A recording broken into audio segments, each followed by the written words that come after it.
The consumer wants more than what the regulations require right now. It's a very overly regulated market, and it's a completely unregulated market at the same time. It's wild. Hello and welcome to the Next Level Supply Chain with GS1 US, a podcast in which we explore the mind-bending world of global supply chain, covering topics such as automation, innovation, unique identity, and more. I'm your co-host, Reed. And I'm Liz.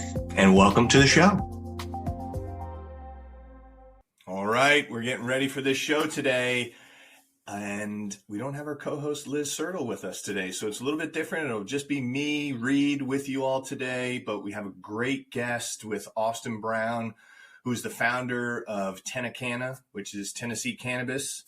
And yeah, we're going to talk about CBD today, which is controversial for a lot of people and not for others, but there's no denying that this industry is growing. Canada passed laws and made it legal, but in the United States, we have a lot of complexity. Is that even a word? That's not a word. It's very complex in the United States right now, both at a state level, at a federal level. I mean, things they're doing in Colorado are similar, but different than what they're doing in Florida. And then you have other states that are just doing whatever they want. And so, Austin, I'm really excited to have you here today and kind of help shed some light. And we're going to talk about some challenges, and we're going to talk about, some benefits and some things we're doing. So, Austin, thanks for taking the time being with us here today. Thanks, Reed. Happy to be here. Yeah, so let's just start off with how you all got started in this, because you're out of Tennessee. What city are you in, Tennessee? Town? We're right outside of Nashville, a little east of Nashville. Awesome. Beautiful part of the country. So tell us how you got started with this. So I'm the founder. Me and my wife, we founded Tennessee Cannabis Company, LLC.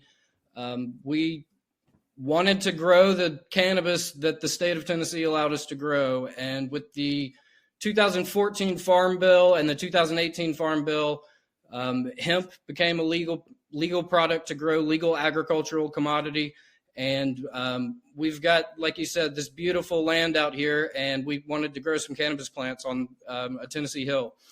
And so we grew the first crop in 2017, and then we've seen the CBD industry grow throughout the country since that time tremendously. The whole cannabis growing, hemp industry has changed in the last couple of years. Driving towards CBD instead of just the hemp plants. And so we just wanted to grow the plants we could. And the Tennessee Department of Agriculture has been extremely helpful. They've helped us out with they've been very supportive of the industry, of us personally. I will say this, I think a lot of people, when they think of, cannabis, they think of marijuana and a drug and a gateway drug and those types of things. We're not going to talk about any of that today, right? I mean, GS1 US is a not-for-profit, net neutral organization. We're really here talking about supply chains and stuff. But I will tell you, when our team dove into this as a pun intended here, as a budding industry that was coming about, and things were we just started seeing it everywhere. I mean, you go into gas stations now and you see CBD stores coming in. And so you have to get yourself educated. And the biggest takeaway for me was, okay, there's the drug side of it, but then there's the non-drug side of it. Henry Ford actually used hemp to make car doors, to make fenders in cars way back in the day. We're seeing CBD in makeup. We're seeing it in oils, lotions. We're seeing hemp-derived products being made into sunglass frames. I actually have a pair here right now that were given to me by one of our researchers.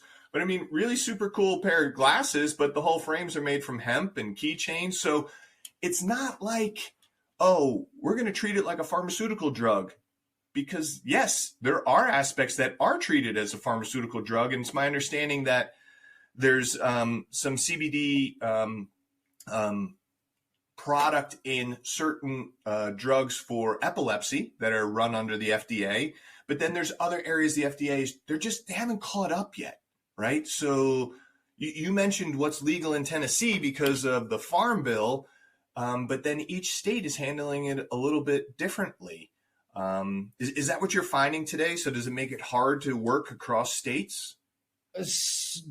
Yes, every state's different. The Farm Bill itself, even the pilot program we were operating under in Tennessee has been changing every year. Just each state right now, there's currently hemp cannabis laws being talked about, looking like they're going to pass, that'll change the industry completely this week, going on. I mean, yesterday it moved to the next stage. And so the industry on the regulation side is changing day by day, year by year. Every grow season's been different for us by regulation. And so that's kind of why we're really excited to be working with GS1 this year, so that we can have some traceability, some trackability to just prove that we're trying. The industry's changing around us, and we're trying our best to do what's legal. And so what we've done is we've decided to sell products that can be sold in every state in the country that are at the federal level of THC legality, according to the Farm Bill. And we just want it to something that we don't have to think about. We don't have to track every state, what they're doing.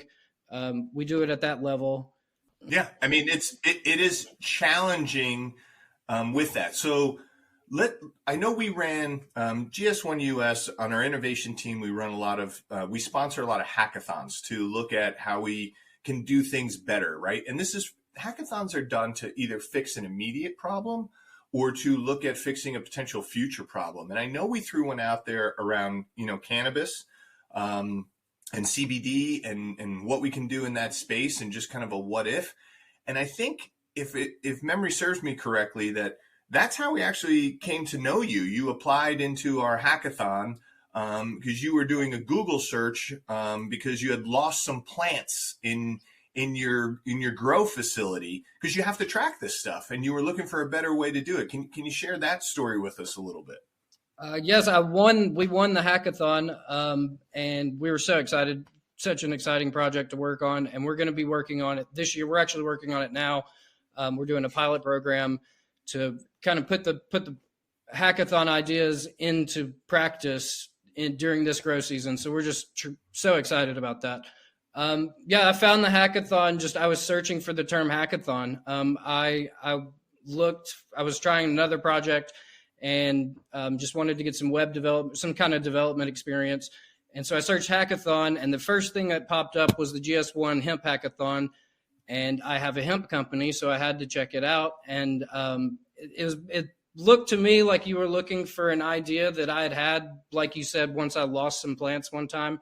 The idea originally basically was just, I wish I could track these things better all the way through the cycle. I wish I could track the individual plants and keep their growing conditions, just their feeding schedules, everything on the individual plant level through to the end product of what we're trying to sell. And that's what my idea was, and that's what GS1 was looking for. And so we're now working together to put that into practice this year, and just very excited about it.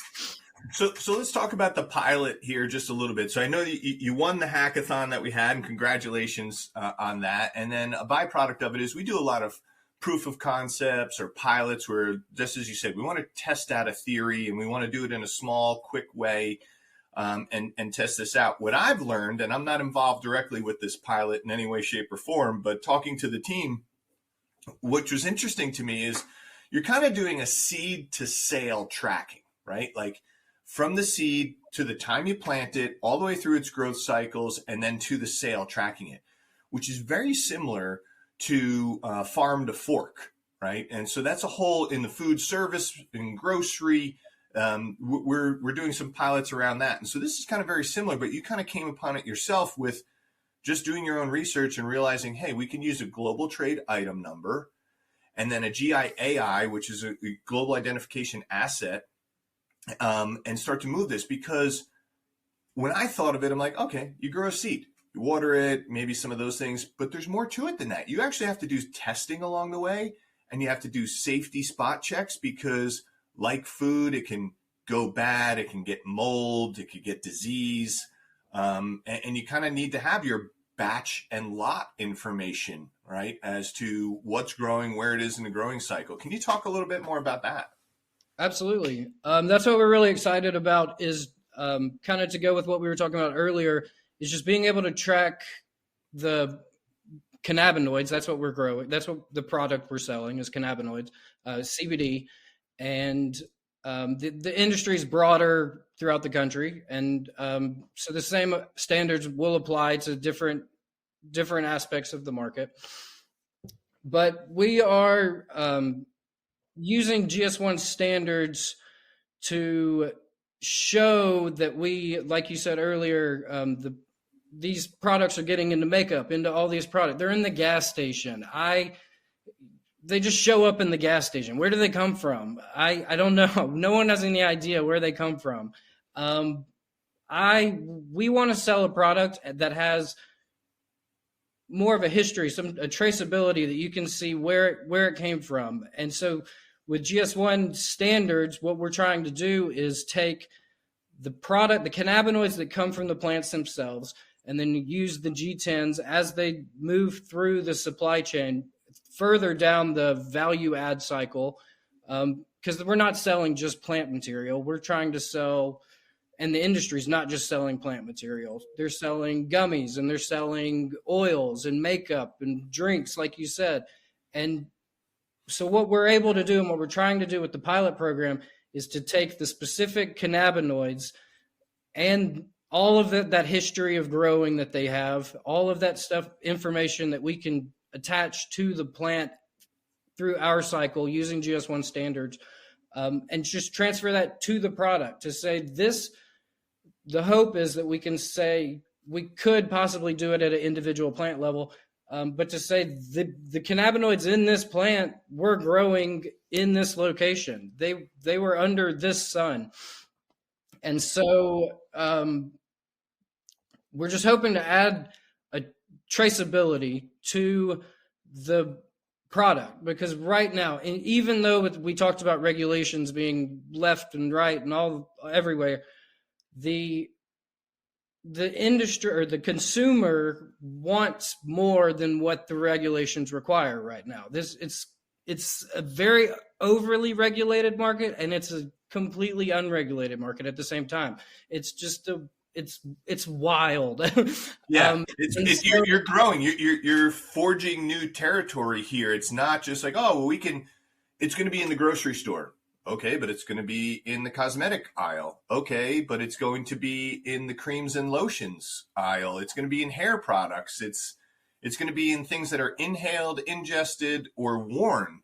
It covers so many gamuts. So it's so difficult. So it sounds like you're trying to leverage best practices from other groups, and you stumbled across GS1 standards, which we're so happy you did, but trying to leverage, hey, let's put as much documentation into this and as much tracking into this so that we can deal with the changes of regulations, add more data, have less data, whatever they require, but ultimately providing that information to your consumers so they can really make the difference of the wild, wild west.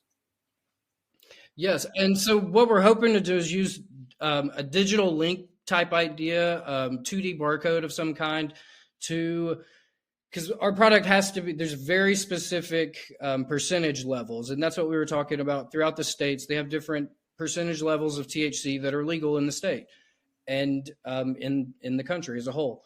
And so so that requires testing. And so what we're trying to do is make it where we can put on our label the actual link to the testing data from the flower itself, the biomass itself, to the extracted material, possibly, to even the material in the bottle itself, to say, here's the batch data for this specific bottle. Here is the testing data. Here's how we can prove what's in the bottle, how we're saying what's in the bottle. And here's the if we could work with a lab that was GS1 backed up, and here's the proof that they have to prove that they did it right. And Right. so it's right now, we're so thankful to be working on this project at all with GS1 because we're trying to go further than what's legally required. We're trying to go, because the industry's so, you say the word cannabis around some people and they don't know what to do. It's just the industry has, we have our customers, we have 80-year-old, 85-year-old customers. We have a broad range of customers that would not ever put a Bob Marley poster up. And Right. I know what you're saying.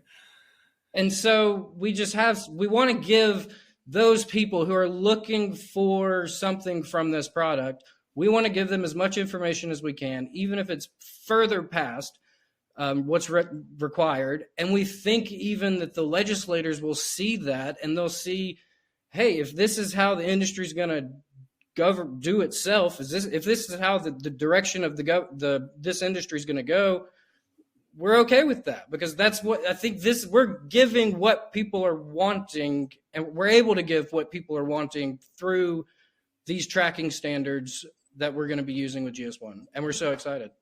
That's great to hear. Just kind of a little off, you made a comment, so a little off topic, maybe not. But when you're growing these plants, you kind of have, okay, we're going to grow them for X use, right? We're going to create X product out of it. Anywhere along the cycle, do you see after like growth, like, oh, you know what, this plant's not going to be really good for what we were thinking. We're going to move it into a different product lane, and we're going to turn this into something else. Does that happen in your business? We aren't able to do that, but in the industry, absolutely. There's a ton of waste material, and hemp, as I've heard before, that the first cannabis law in the United States was a requirement to grow cannabis to grow hemp because of how useful the material is. And so, yes, we could take that. We specifically haven't done that, but we could do that. Could be used easily as other base material for other products. People are putting in insulation, like you said, door panels, and it's showing up in automobile parts. That's already happening as an industry. We're focusing on CBD, and a lot of the industry is focusing on CBD, but that's absolutely 100%. If you have a waste product that's just sitting there that's going to be either rot or burn, you're going to do something. Industry will find something to do with it. Right. Find something to do with it. Yeah. Yeah, I know. Every time we go to a barbecue and I see the Kingsford coal thing, I'm like, that's a byproduct of the auto industry, right? And they're like, what are you talking about? I'm like, yeah, well, Henry Ford would take the wood that he burned and turn it into those. And his brother actually took it and made a business into King Ford. Selling waste. Yeah, selling ashes. They took ashes and compressed them and put some other materials, and there's more to it. So yes, I think with all of the uses that the cannabis plant has, the hemp plant has, yes, I think it will. The waste products, and even tracking the waste products, because if you take just the flower off, which is what we're doing now, we're left with those stems. If we do the tracking, we could say, hey, we took the flower. Anybody want the stems? There's a ton of very similar as lots of other industries. So my last question on the regulation bit, and then I'm going to transfer over to e-commerce and just ask you some things about that. But with these regulations and these changes, how do you manage through all this disruption? Is it just kind of have a little faith and go along with it, or do you plan to it, or do you just try to set up some framework to enable you to be more agile? How do you deal with all this? The biggest thing we did is just knowing that the industry would be turbulent. All of our products are 0.3% THC or under. And that's the Farm Bill number that defines what hemp products are. And so that's what we've done.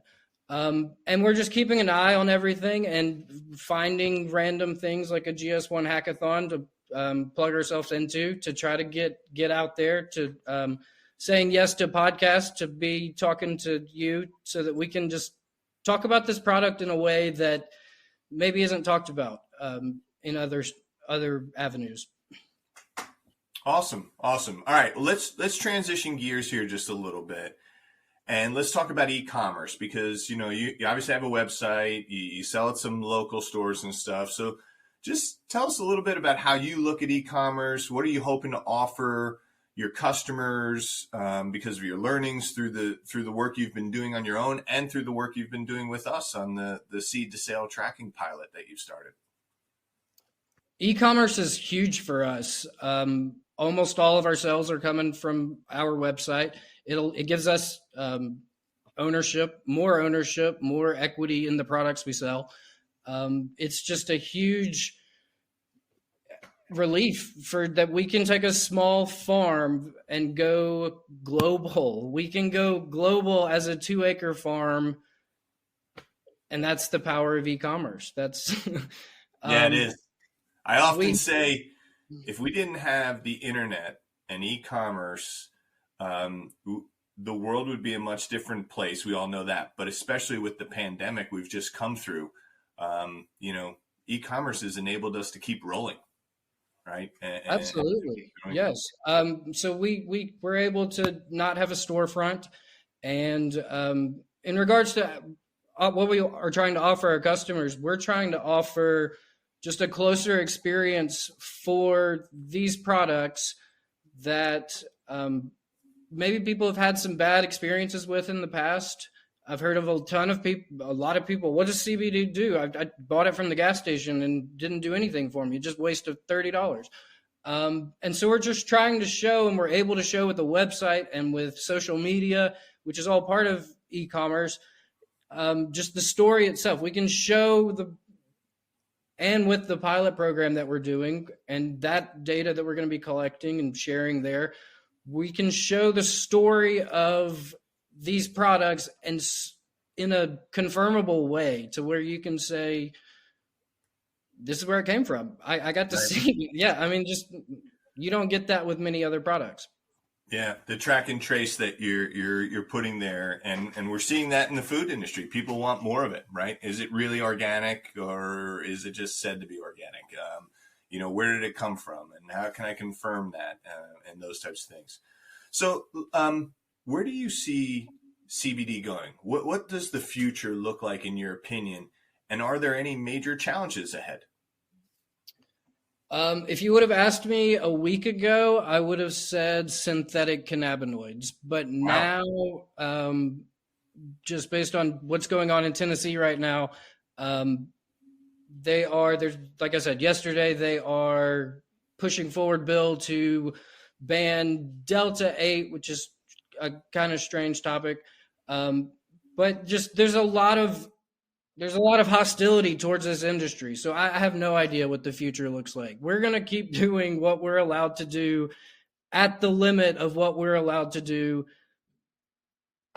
continuously. And so that's what challenges do we see ahead of us is we have to balance between the USDA, the FDA, the DEA, any claim I have. And just the challenges are, it's an earthquake which an industry in the middle of an earthquake, and I can see what the other side of the earthquake looks like, and it's beautiful.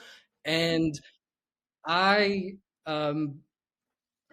it's just tough. And so it's a challenging industry, but it's fun. It's interesting. We get to watch plants grow. And we get to enjoy the products of those plants. So we're going to keep doing it. We're going to keep doing what they let us do. And hopefully we get a broader range of cannabinoids to start working with. But until then. Yeah, I mean, well, I'm so happy that you spent time. I have just a couple of things. Just want to, remind everyone, GS1 US doesn't represent the FDA or USDA or the DEA or anything. We're not a government organization. We're a not-for-profit, net neutral organization that's globally federated, across the world, enabling, identification of companies, things, and locations to kind of happen. And we've been administrating those standards for 50 years. But this, to me, this topic here, you just said it. I mean, it's just, I think back to, like the Roaring 20s and Prohibition and other things. And I've heard people talk about it. There's similarities to it, but guess what? The product is still being used. You mentioned it earlier in automotive. So is that a drug or is that a material? And so there's a lot of versatility with this, and I think it gets a bad rap. And I'm glad to hear, from people like you, and I know the team has met a lot of folks like you. They've also, said there's bad players, but there's always bad players. There's always light and dark in the world, and it's just been very interesting to hear more about what you're doing from you, and to read more about this. And I wish you all the best of luck with this, and I hope that the regulatory chaos starts to kind of hit, a little more consistency, so that, you can do what you love, which is really important. Thank you so much for being on the show today. I wish you and your wife the best of luck with your business. We're excited to be working with you on this pilot, and seeing how, CBD and hemp might be able to leverage the use of GS1 standards in your business on day to day. And I hope that the regulations things get worked out, because it's definitely still early times for your industry, and you're growing. So thank you again for being on the show. Thanks, Reed, for having me. We're super excited to continue working with GS1, and just thanks again. Thank you for joining the Next Level Supply Chain with GS1 US. If you enjoyed today's show, you can subscribe to our feed or explore more great episodes wherever you get your podcasts. Don't forget to share and follow us on social media. Thanks again, and we'll see you next time.